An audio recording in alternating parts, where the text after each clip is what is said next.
Well, I will welcome back, Freight Nation. It's good to see everyone today. I appreciate you giving us your time, your effort, and your energy. You got a lot of places you can put your time in this world, and we just appreciate you listening to Freight Nation, a podcast by Truckstop. And today is going to be a lot of fun because there's that big word. Everyone talks about the F word. There's lots of things in the market, but there's also the I word in this marketplace: insurance. Today, we're going to talk to the president of Reliance, Mr. Chad Eichelberger, and we're going to talk all about his pathway in this industry, which is always the most fun. The story is the most fun. That's why we want you to tune in to Freight Nation, is to hear the story on how someone developed their career inside of the freight transportation marketplace. But we're going to talk a lot about insurance because, boy, is it a big part of transportation today. It kind of always has been since it's federally mandated. But, man, managing that's a big deal. But we brought an expert on today, Mr. Chad Eichelberger, the president of Reliance. Chad, man, thank you so much for joining us on Freight Nation today. Hey, Brent, thanks for having me. Always enjoy our conversations. Look forward to talking today. Well, Reliance has become a major player in the marketplace, a provider in the marketplace for insurance services to not just transportation companies or trucking companies, but also the freight providers in the marketplace. And I'm sure you guys have lots of plans to go to places. But before we start into like what's going on with Reliance, I want to talk a little bit about Chad's journey. And by the way, it's Eichelberger. And if you can spell that easily, good luck. So, but it's Chad Eichelberger. All right, so everybody's got that down. All right, Freight Nation. We always like to make sure I get names right. I got Kathy's name wrong on one of the previous podcasts, and boy, don't want to do that again. But Chad, you guys, you had a really cool pathway into this marketplace, and so which is kind of unique. So, talk a little bit about when you were a young guy and you were growing up. Boy, I'm sure you just wanted to get right into freight transportation. What was that dream when you were a young man of what you wanted to be? I all the way up until the end of high school, I was like, I'm going to be a professional baseball player, and What position did you play? I was second base, and I still believe that. Everybody was like, "What are you thinking here?" And that didn't work out all the way. Just a very short duration of time at a small junior college, and after that, I figured out I wanted to be at University of Tennessee, and so beyond that, probably haven't picked up a baseball outside of throwing with my son since then, but found my pathway into logistics from there. Right. Fantastic. So you wanted me too. I kind of thought when I was a kid, I thought I wanted to be Spider-Man. So I kind of still think I want to be Spider-Man, but then I wanted to be an athlete. I'm the son of a professional athlete. My dad played football for the Redskins. And so I thought for sure. And then after 1 year of Division II football, I went, I am not going to be a professional wide receiver in the NFL. I got to move on. I went to Auburn. You went to Tennessee, another one of my favorite schools. And what year was it when you started to when you moved into transportation? Because you've worked for a couple of the biggest players in the marketplace. You've worked for Coyote and for Access. Talk a little bit. Did you start with Coyote? Did you start somewhere else and then you moved into Coyote? Yes. So, right out of school, I took a job down in Atlanta for a little while. Basically, to really dumb it down, I kept gas stations from running out of gas. And believe it or not, that was more challenging than you would think because a lot of these were high volume. We're constantly trying to juggle, the same things that dispatchers do today for motor carriers. And so was involved in that side of it, learned a lot, really enjoyed my time there.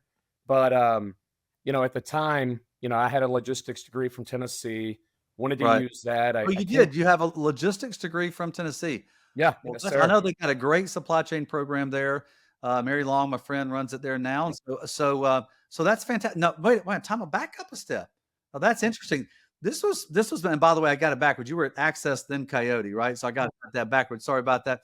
But so this is unique, Freight Nations, because the supply chain study is something that's not new to our world, but it's kind of new in the collegiate, from the collegiate standpoint. So tell me a little bit about why you chose logistics in college. Well, I didn't do very well in accounting. That was still in the school of business, and it made sense to do it. That's why everybody does it. So no, I did that. Really enjoyed that kind of that pathway around the space. Talked to a lot of people, and it didn't really know what part of it. If I wanted to be more on the supply chain side, and work for a manufacturer, shipper, or be involved in. But the more I got familiar with the freight brokerage model, really like that. I like the ability to be able to go and work hard and get back what I put into something. And so ended up getting on with this small startup in Chattanooga, Tennessee called Access America. All right. So when you walked in the door the first time, like, say, what was it like? And first off, what was your first position there? And then what was it like just kind of getting into it as far as like what were some of what was the learning curve for you? Well, I came in at a market kind of high up cycle. And so immediately, like everybody needed help. And I was like, oh my gosh, I look at this. I can go get new customers. I can do this. I can move this. And, they had to throw me out of the building a lot. The neighborhood we were in was, probably a little untraditional at the time for a 3PL. We weren't in downtown. It was very kind of humble beginnings. And, sometimes, they would say, hey, we're shutting the gate at 6 o'clock. You got to leave. And so I really poured myself into it. I loved it. I was like, gosh, this is great. I can't believe I'm getting paid to do this. And look what I can do. So it was like immediately felt like, wow, this is something that I'm going to really enjoy. And I did. And so I don't know what my title was. I guess something in sales, but just hustled my way there. Were you on the sell side to the shipper, or were you on on the buy, was it the buy side from the shipper and the sell side to the carrier? Which side were you, or have you worked on both sides? We were cradle to grave at that point in time at Access America, and that was until the company exited Coyote. And so I did both, and I had the opportunity pretty quickly to start adding people on a team. And so started getting people on a team and handing stuff off, and then building it back again, and repeating that process over and over. And I was real fortunate that they recognized the work and the effort and energy I was putting in. And so was promoted a few times at Access. I think in '08 became president of Access, and it was just a fun ride. So how old were you in '08? I think I was 28 or 29. Wow, that's young. That's a young man to be the president of a company. Well, I'm not young anymore. So None of us are. So what was it like? Okay, so you finished at Tennessee. You got out of the fuel business. You got into the logistics business. You really found you had a passion for that. You had a desire to kind of continue to achieve. You obviously achieved at Access, getting all the way up to president. So what's it like? So for Freight Nation, everybody dreams to advance their career, right? I mean, you either want to own a business or you want to progress up in a business where you're in management and then you're in leadership and then you're in chief level leadership. A president's kind of like the chief of the company. So how was your day different when you became president than when you were just sort of in the mid-level organization, part of the organization? How was it different? we were still, Access America was very bootstrapped, very entrepreneurial. I was really fortunate to have some great guys and mentors around me. I think it just kind of happened organically. I was doing a lot of those functions. I was helping support other people. I was helping grow the team. And, they continued to allow me to advance in the company. And so one day they let me know they wanted me to be president of the business. And I don't really think much changed that much. Over time, you have certain decisions you have to make where you're looking at stuff from, a higher perspective. And you have some of those are difficult decisions, but I don't think my day-to-day changed dramatically. I still, up until the point we exited that, I still sold every day, every single day. Yeah. Yeah, it felt like, I needed to do that. I would go on sales calls with people. I've got some pretty wild stories on walking into back doors at places with different sales reps, and we had extra time on a call, like, hey, let's cram this in. So I think just naturally, I don't really think anything changed. I think I've always had the desire, like sales is the lifeblood of any business, and you have to lead by example. Well, the market was hot and has been. When I say the market, I say the logistics, the brokerage marketplace has grown. And so, Freight Nation, if you don't know this, since when Truckstop started in 1995, since 1995, the logistics marketplace has grown by 10% year over year. And by the way, if you can grow something by 10%, it's wild growth. And we're not talking about a small industry. We're talking about, well, just in say the spot market, anywhere from $100 billion to $200 billion of freight moves today through just that part of the market. So back in 2008, boy, it was a booming marketplace to be in, except, Chad, it was 2008. Now, something big happened in 2008 called the Great Recession. So how did you manage through that? So this is another sort of advice on managing through challenges.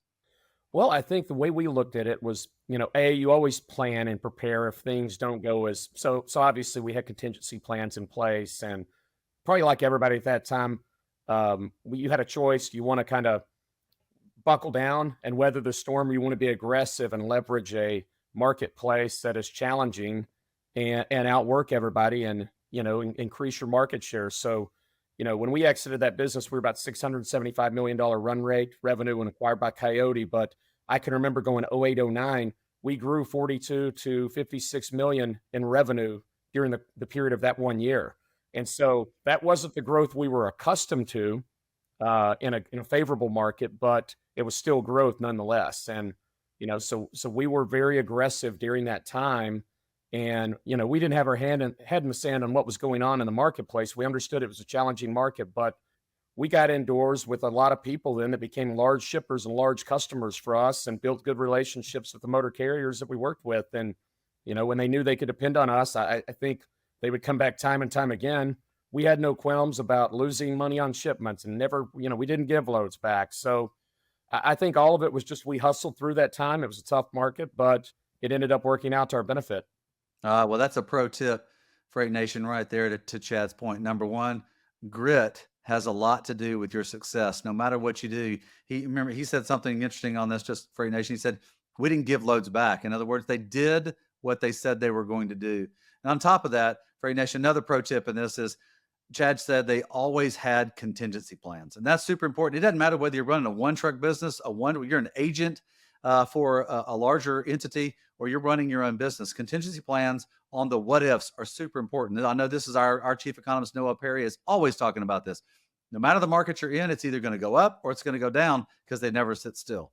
All right, so super cool. So you move fast forward all the way through Access America. You end up with a very large runway. I think you said 675 million. You were acquired by a big company. So tell me about what was that process when you guys got acquired? It was really good, I think, overall. Kind of walking back and thinking back through that. Coyote obviously was a larger business than we were at the time. Not, they were larger in revenue, but significantly larger in employee headcount. They had developed their own technology. They had a lot of the things, the bells and whistles with their tech that we're missing out on. We couldn't go and, do an outsource deal with a large shipper. We did a few of them, but the tech wasn't to the level we could do that. We didn't have a carrier sales team. And as we kind of looked at the business overall, we said, hey, this is kind of a, this is cliche, but a 1 + 1 = 3 scenario. Like, we can leverage what Coyote's been able to build and what they've done. We can leverage our sales acumen, and together we really felt like this is a really good value proposition for our customers at Reliance. We also had our customers at Access America. We also had a lot of, old habits, but we had a lot of flatbed volume as well, which was something at the time Coyote didn't do a lot of. So I think we were attractive in that we both had grown very quickly.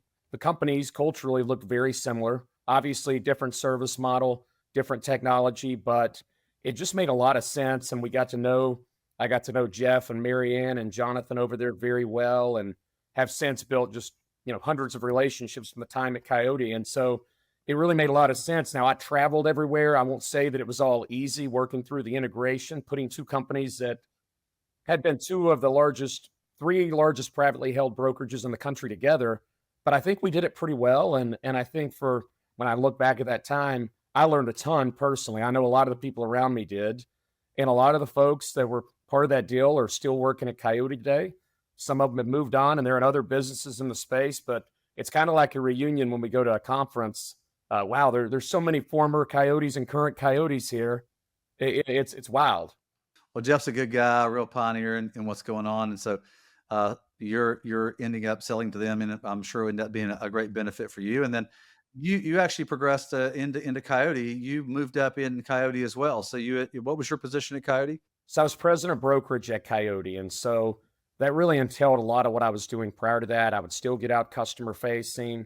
I would visit our offices, work with the different managers, because suddenly when we had an expanded team, we had double the offices. And so work closely with, the leadership team, with the sales management team. I would get out to the offices. I was gone a whole lot. Now, did you get to stay in Chattanooga, or did you have to move to Chicago? No, I stayed in Chattanooga, but I would say I was in Chicago fairly weekly. I mean, I think there was a point in time that I knew the shuttle schedule between O'Hare and LaGuardia on Delta.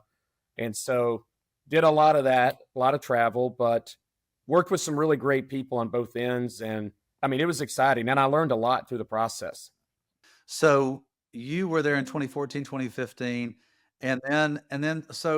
Which obviously you would think with all the success that you've had through Access and then Coyote, I mean, you had leadership positions, the ultimate leadership, the president of both those companies a division of Coyote. And then so you would think that you would be satisfied kind of with where you were going, but there wasn't that. I'm going to guess there was an idea somewhere in the back of Chad's head going, there's something else I think I can accomplish out there. And so talk to the Freight Nation watchers and listeners a little bit about that day, because I love to talk about the day when people switch just flips and you go, I'm going to do it. I'm just going to do it. So tell the watchers listeners of Freight Nation a little bit about what brought you to that day of making the decision to go out and start Reliance Partners. Well, so I had, naturally, as I kind of looked at it all, I was traveling a lot. I had a young child at home at that point in time. He had some health challenges at the time that ended up working out incredibly well, but I wanted to be around him more. So I wanted more time at home. I think that was probably the number one thing that I thought about. Two, Reliance was actually founded by Andrew Ladabouche back in late '08, early '09. And so Andrew had been our agent at Access America. We had built a really close relationship. I wanted to stay connected to the space, but I think I was ready to try something different than freight brokerage. And I looked at insurance as this kind of stale and archaic. And, I made some calls and talked to people in the space and kind of understood the competitive landscape and felt like there was an opportunity for us to build something really special, a specialist in that vertical that only does trucking and logistics. And at the time we did some other things. And over the course of probably the next 2 or 3 years, a lot of that business we kind of jettisoned off, and we want to focus what we were doing on and do it well. And I thought there was an opportunity, and some of the things, the takeaways I saw from Coyote, the investments they had made in technology had really paid off for the business. And so we were quickly able at Reliance Partners to start building tech specifically oriented to trucking and logistics insurance. Whereas, our competitors, they may have an off-the-shelf CRM or even one they built, but it's certainly not going to be just nuanced to trucking and logistics. It's going to be all encompassing. And so we felt like we could incorporate a lot of tools and a lot of things that other people hadn't. We also felt like we were really good at teaching people the business quickly, getting it up to speed, and then doing it again. It was all about how quick can a person pay for themselves, much like in brokerage, before you can reinvest again. And all of maybe the notions that people had thought about that in the past, about how long it takes an insurance rep to pay for themselves. We challenged all of that and we pushed the limit on all of that. And so it was a blast. I mean, it continues to be a blast, but in those early years, being able to do that and bring people in, we also, understood the demographics in our space, that trucking, gone are the days of kind of the Wild West trucker, truckers in this country from all walks of life. And as an agency, we wanted to be able to support that. So we started recruiting for bilingual talent. We started going out and doing things like that to market specifically around it. We have today, I want to say 26 spoken languages and 30 nationalities at Reliance, where over a third of our employees identify as minority, over half are female. And so we wanted to build something that was different than what, if you look at the space and the competitors that were out there, nobody had embraced the diversity side. And we look at that as a competitive advantage today. Yeah, well, I had seen that over and over in the insurance space. It was the trucker or the broker just calls their local insurance provider, and that person doesn't know a tremendous amount about the marketplace or their needs. They just write a covering policy around it. But let me ask you this question. This is an observation.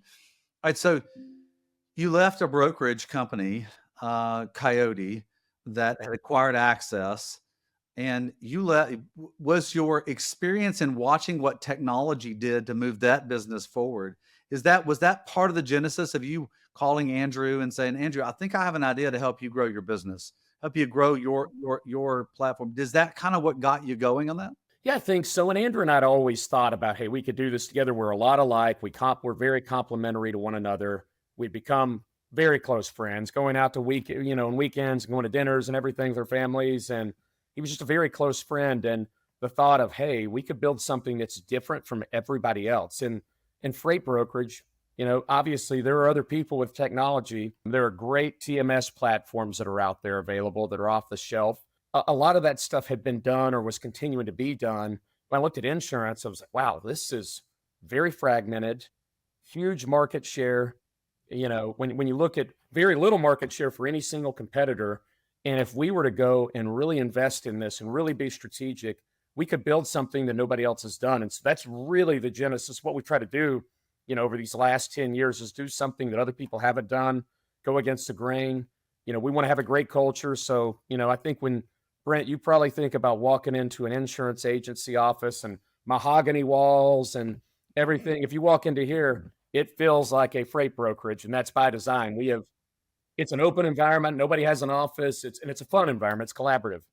Right. Yeah. So that's unique. So I kind of maybe caught a little glimpse of that of how you were looking to maybe revolutionize or just move forward an industry that is necessary but had been antiquated, and the efficiencies were not really being gained because it was still a manual process. Trucking in a sense has moved far forward with technology, but there's still a long way to go to working out the efficiencies without removing the personal contact, because insurance still has a touch of that. All right, so you and Andrew started growing this business. All right, so I'm sure everything was so easy in the beginning. There was no problems whatsoever.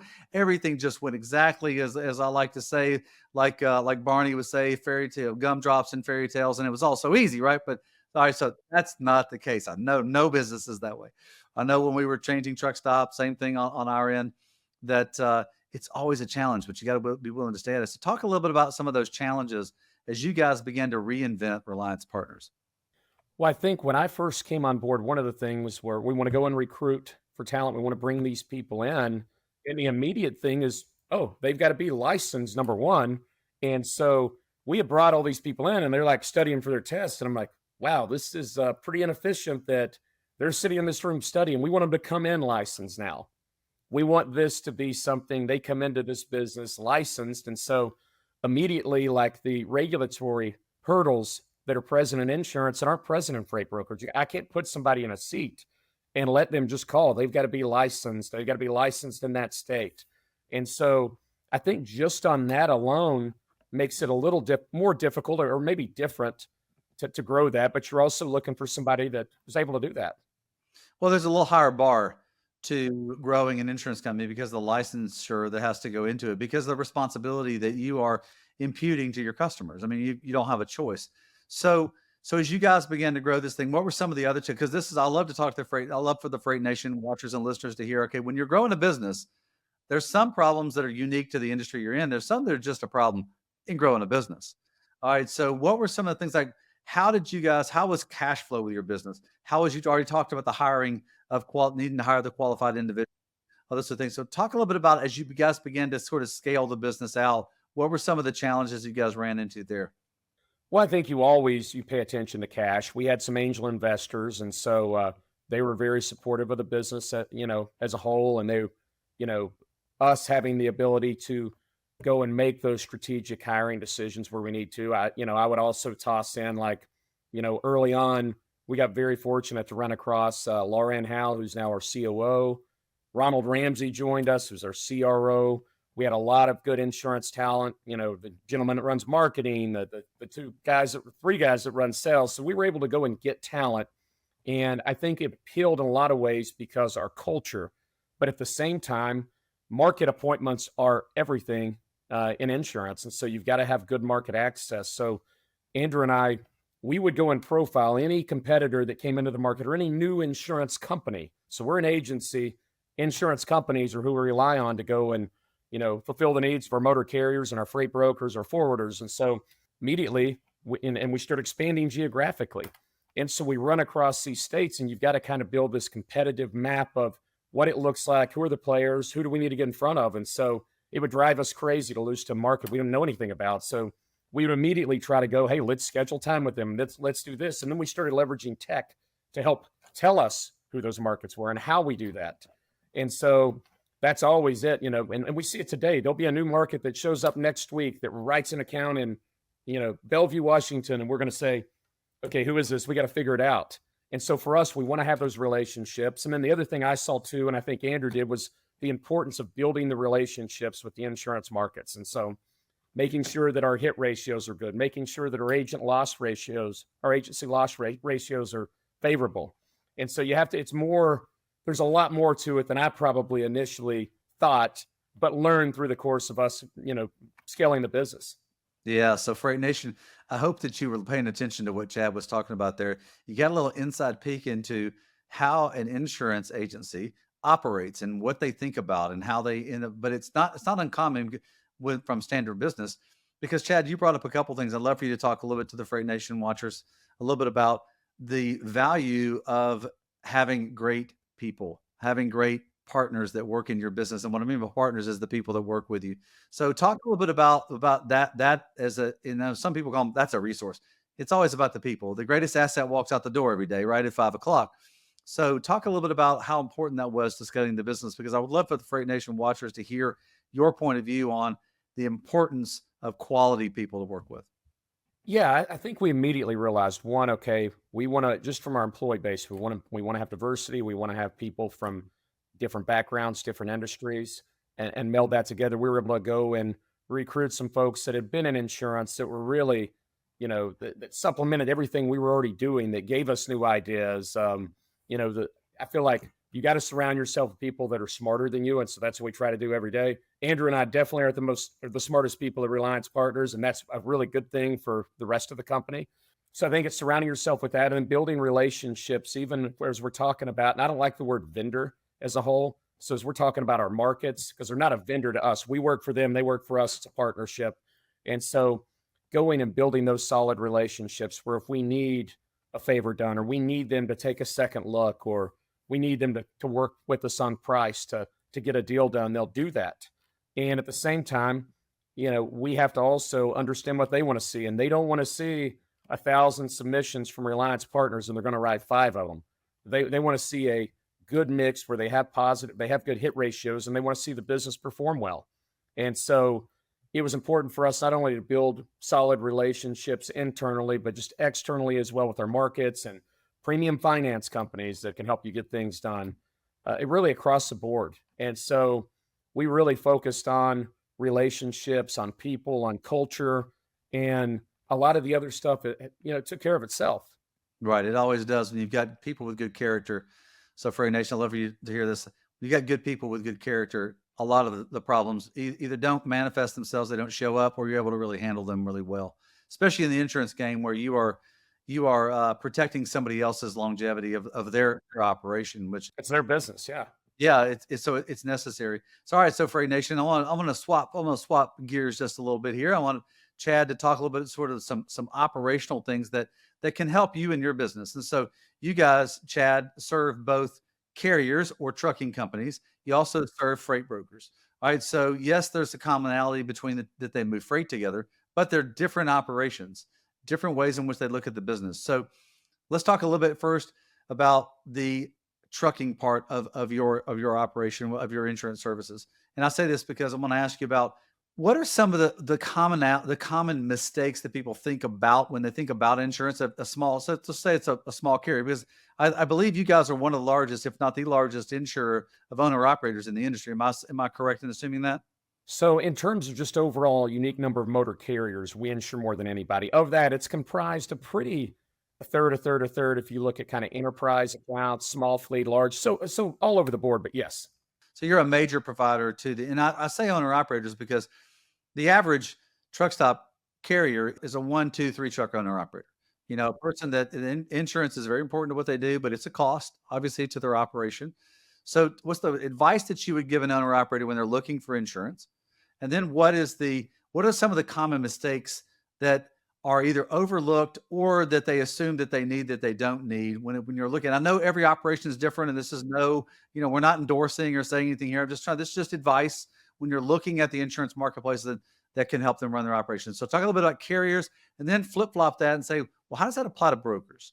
I think it's really important before they jump into that. I mean, the biggest challenge we see is somebody jumps into this space with very little experience. They immediately, their first year in business, the eligible markets to write a new venture motor carrier, it's a very small number of markets that can actually do that. Insurance companies, as you've been in business longer, so insurance companies that are available. Brent, if you go tomorrow and you start a motor carrier, I don't think you should do that. But if you were to do that, your options are incredibly limited in year one. There's not that many providers that will insure a one truck operation, is what you're saying. Yeah, a new venture, one truck operation. And sometimes that differs by where you're at from a geographical standpoint as well. And so I think it's important for motor carriers when they're looking to go and start a new business to get experience as an owner operator, to understand what that looks like, to understand how they're going to source their loads, to understand, who they're working with, and,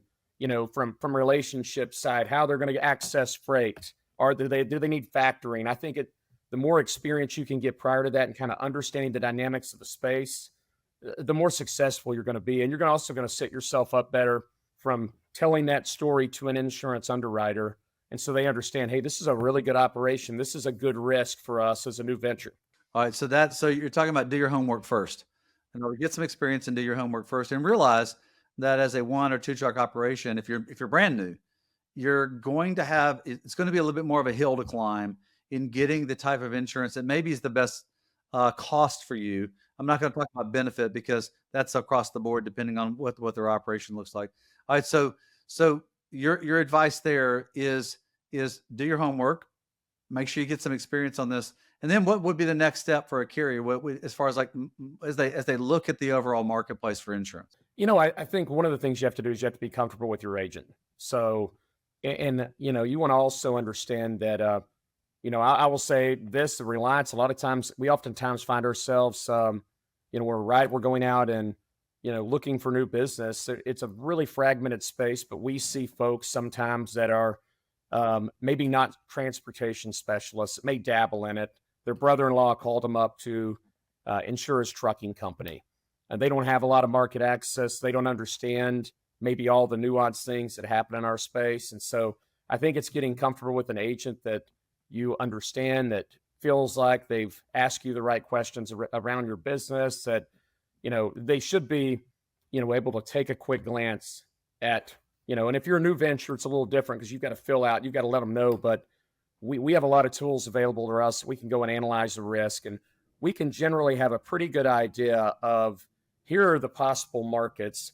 And then that's augmented by technology as well to kind of help us make that determination. But I feel like going out, getting experience, talking to your agent, getting comfortable with that is an incredibly probably overlooked thing that we see happen in the marketplace a lot. And you've got to also understand what you want to do. When you fill out that application and you check every box for cargo, your cargo rates are going to be higher. So what are you going to be hauling?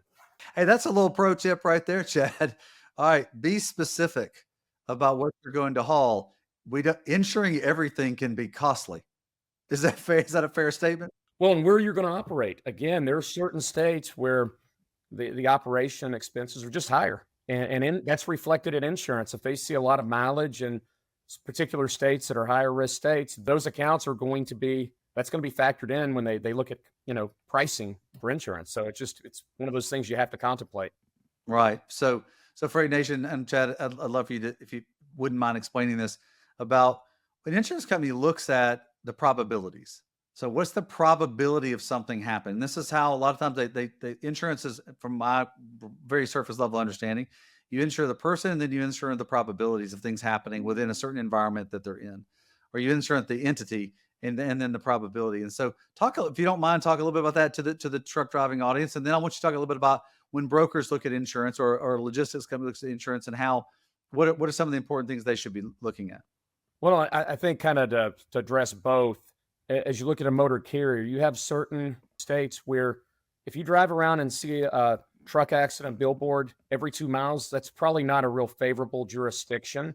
So you're saying Alabama is maybe a little tough because of all the billboards that are constantly on 2059 between Tuscaloosa and Birmingham. Oh yeah, that's one of those states, but it's not the worst state. Like it's still, and you've seen tort reform happening and continuing to happen in a lot of these jurisdictions, but it does play a role. And as they look at the probability of a loss, a fender bender in Lake Charles, Louisiana, I'm going to tell you is going to cost a whole lot more than a fender bender in Green Bay, Wisconsin. Those are two completely different markets where there might be third-party injury. There's a much greater probability that there's going to be a larger associated loss in Lake Charles than there is in Green Bay. It's just how it works. So that's the important Freight Nation is you're listening to what Chad says. The type of market that you're going to haul in or the geographic area in which you're going to haul in is one of the determinants on the cost for your insurance. And I say this because as we all know, the insurance has gone up tremendously as the cost factor for running an operation. I believe it's either number 2 or number 3 in their total cost of running their operation for the year. Fuel, of course, being the number 1 cost for the operation. All right, so let's swap to freight brokers, and then I want to talk a little bit about regulations and then fraud in the marketplace, and then what's next. What's next for Reliance Partners? So, all right, so let's talk about insuring a freight brokerage. So, what are some of the do's and don'ts, or what are you looking for inside the brokerage? I think for us, and obviously we insure freight brokers of all sizes. I know, we've got a lot of, very large 3PLs that we work with, but we also work with new ventures and kind of everybody in between. So, it really is no rhyme or reason and, to who we're going to pursue. But I think one of the things that's important is to understand as a freight broker's talking to an insurance agency, what do you want out of this? Okay. When we look at cargo limits, what limits do you need for your shippers? And so there's a lot of things you can do there. Maybe there's a specified shipper coverage on a cargo form that's $500,000 and everything else is at 100. But let's understand the scope of your operation, what you're going to be doing, who you're going to be working with, who you do work with today. What is your loss history, if that's applicable? And kind of paints a good picture of, who's going to be the best fit. And we always try to work with our 3PLs to understand too, like, what are your goals from a cargo perspective? Are you looking to take on some of that risk? Are you looking to buy a primary form and maybe shield yourself from some of the risk? But at the same time, there's varying levels of deductibles that we can give you a look at. And then just from the liability perspective, what is the structure of the organization? As this a private equity backed 3PL, naturally, generally, there's a little bit more propensity to go out and buy a lot of the other coverages earlier on than maybe what you would normally see in the life cycle of a typical 3PL. And so, is there a high net worth individual behind the 3PL? That's another reason why, if you look at the freight broker auto liability limits, to, contemplate purchasing a higher limit of coverage than maybe what you would otherwise. You just threw a curveball at me. I never thought about the insurance depending on how a freight brokerage might be backed, whether it's an angel investor or a high value investor, whether it's a corporation or whether it's an individual, and how you would write insurance amount covering them from a sort of an umbrella policy standpoint, because you never know what's going to happen. And as they say, when people get sued, they always go after where the money is. Right? If you wonder why owner operators don't get sued much, it's because there's not much money there. And I'm just saying that from a generalized standpoint. So that's super. That's for Freight Nation. That's a really big piece of advice for you if you're running a freight brokerage. Depending on where and how it's funded, is how you're going to need insurance coverage on that. Chad, that's a unique thing. I've never heard an insurance person talk about that. That's kind of unique. Well, I think you've got to look at their whole operation and where do their potential liabilities, where are they going to arise? What is their level of comfort for that? And one of the things we like to do when let's say we're working with a startup brokerage, okay? Hopefully we can talk about their experience to the other insurance markets. A startup brokerage where nobody has freight brokerage experience generally doesn't go very well, or it's not going to be a higher growth, and maybe they're going to overlook some things that are going to, trip them up later. But what does the experience also look like? What's the bio and the leadership team and the owners and the investors? And what are some goals they have as a business? Where do they want to be? And a lot of times we can say, okay, you're a new venture. You may not qualify for primary cargo in year one unless you've got really strong history on the leadership team and, of being in the space. You may not qualify. So here's what we think. We think probably this limit of coverage, we're going to give you options for other ones, but this limit of coverage, and if you're saying you want a starter kind of package, we could do this with the goal of you looking at this, and this in year two based on growth of, the brokerage. And so it's always this, I think you walk along and you see where things are at during the course of time. And each year you got to reevaluate and other coverages come into play. Right. Yeah. It's interesting when you talk about reevaluating every year. That's something that as an insurance, this is not an autopilot type of purchase. Whether you're a trucking operation or a freight brokerage operation, you need to look at the unique changes and the unique needs every single year. And this is why, come back to your point about having a good relationship with your provider, no matter who it is, whether it's Reliance or someone else, have a good relationship with them and make sure that they understand your market. So Freight Nation is super important on that. All right, Chad, let's swap a little bit to regulations, because obviously regulations, when you're looking at an operation and how well an operation follows those regulations, is really important to determine on the insurance. And so there's a few regulations that are kind of hitting our market. Drug and alcohol is hitting our marketplace. That's one of them. There's all kinds of other regulations from EPA It kind of all goes back to the violations against those, not just what the regulations are. We could talk about those all day long because the FMCSA continues to try to monitor and increase safety in our marketplace. And so, but it's really about how you as an insurance group look at the violations against those regulations. So tell the Freight Nation watchers a little bit about how important it is to make sure you are keeping up to date on how you're running your operations against the regulations in the marketplace. Well, we encourage everybody to, obviously you've got to monitor your information out there, and there's what's called a data queue, and we have experts that do that too. And motor carriers have the ability to go and contest violations that show up on there. So you should always be understanding when you bring a new driver on, the impact of any past driver violations, that they're going to bring over. That may affect your ability with your current insurance market. You may get surcharged for that. You may also have drivers, if you've got 15 drivers and there's one that, continually has more violations, more moving violations. And there's certain, as you mentioned, drug and alcohol is obviously a huge one, but that may exclude you from having coverage through certain insurance marketplaces where they're like, we're not going to go and insure this risk because of this one particular driver. So I think it's important for the drivers and the owners to continually monitor where you land on that. And also as it relates to when there is like an at fault accident that occurs and a driver's tied to that, that's going to rest with your business for a while. And so what you're trying to do there is paint a picture of the type of operation you run. And is this a high frequency loss type scenario? A lot of times there may be a dollar value loss, but if the frequency is very low, insurance markets understand that there are going to be losses. That's why they're out in the marketplace. But if it's a frequency and, also expense side issue where the market's, operating 300% on your company, you're going to take a rate increase if you've got a frequency and you've been unprofitable for them. It's just how it is. So understanding how you can make yourself attractive. And when you do have a loss, is this part of a bigger issue that you have, or is this just a one-time hiccup? Yeah, I got you. So super, super important to pay attention to those, Freight Nation. So, all right. So I want to swap. We got a few minutes left here. I want to swap to what's been one of the biggest challenges in the marketplace since October of 2022 is the rise of fraud in our marketplace and how you guys look at it and how that has an impact on insurance. So talk a little bit about what you guys have seen, and then how it's impacted the insurance cost, and then what are some suggestions on your end that you guys want to make sure that these entities are paying attention to? Yeah, I think specifically, there's really two ways to address that too. One, starting with the motor carriers. Please do not sell your authority to somebody who's going to pay you with Venmo.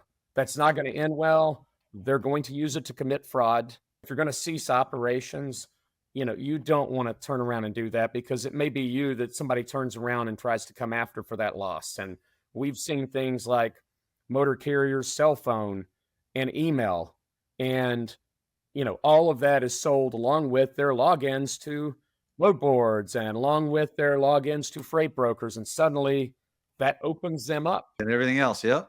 Yeah. And so that's one thing I would, really ask motor carriers to think through that before you do that, because you may find yourself with a whole lot more headaches later than you ever imagined. And I think from the freight broker side, as we kind of look at where the market is today and how these losses continually are happening right now, working with, and there are several of these out there, a good third-party motor vetting software tool that's going to help detect some of these, help you and help your team, your compliance team, go out and mitigate these things before they happen. But specifically, certainly the selling of authorities is problematic. I think we also see some of these motor carriers that are entering the market with, several different MCs, attached to their name. Maybe some of them are attached to family members' names. They're operating in good standing. They're working with 3PLs. They're doing everything right, with an idea that they're going to do that right for about 6 to 9 months, and they're going to take a subset of them, and then they're going to go rogue. And they're going to take shipments. Sometimes they're even going to go rogue, and they're going to take shipments. They're going to cross-dock them somewhere, and they're going to take the doors off and unload half the cargo and send it on its way. So we're seeing pilferage as a problem now too. We also see motor carriers that book a load with a freight broker and they have the pickup information. Then they fall off the shipment. they send a truck still, or they contract somebody else. So, I think we're all familiar that these are happening in a lot of different ways. A lot of the actors that are doing this are from overseas, and gone are the days when to get a load stolen, it had to be parked in a unsecure lot or at a truck stop that you lose the trailer there. Now, all you need is a computer to do it. And unfortunately, the criminals recognize that as well. Yeah, well, so thank you so much for the heads up on those things. I agree with you on the MC numbers, and thank you for the advice on ways in which they can protect their business. Use technology to be able to vet and understand who you're doing business with, and then just use common sense. If it doesn't look right, it probably isn't. And so just to make sure you protect your business, because it all comes back to the cost of running your operation. And if you can't get insured, you can't operate. So Chad, man, this has been fantastic. What a great, first off, you got a great story. I love your story on how you got to where you are. You got to continue to iterate yourself to find your pathway to success in this marketplace. And then you guys creating something unique to help the marketplace at Reliance Partners, you and Andrew creating something there that is a better opportunity for this marketplace to have more options to be able to purchase insurance. And so what a great thing. And then thank you so much for all the advice and the one-on-ones on how to buy it, what to look out for, what are things in which that they can be more informed on how to purchase the best coverage for themselves no matter what. So, man, it's been great today having you on. Hey, likewise, Brent. Thanks for having me. Always good to catch up, and enjoyed our chat today. Yeah, well, Freight Nation, you just got a great one-on-one on insurance from one of the best experts in the marketplace, Mr. Chad. Come on, say it with me, Mr. Chad Eichelberger. There you go, right there, man. Chad, again, thank you so much for being on Freight Nation. Thank you for bringing your expertise and trying to help this market move forward. And that's a wrap, Freight Nation, for this episode on insurance and a great story on one person's pathway to their success inside of freight transportation. As we like to say at Freight Nation, don't forget to work hard, to be kind, and to stay humble. Thanks a lot, Freight Nation. We'll catch you the next time. Thanks. On behalf of the Truckstop team, thanks for listening to this episode of Freight Nation. To find out more about the show, head to truckstop.com/podcast. If you enjoyed this episode, make sure you hit subscribe so you don't miss any future episodes. Until then, keep on trucking and exploring the open roads with Freight Nation, a trucking podcast.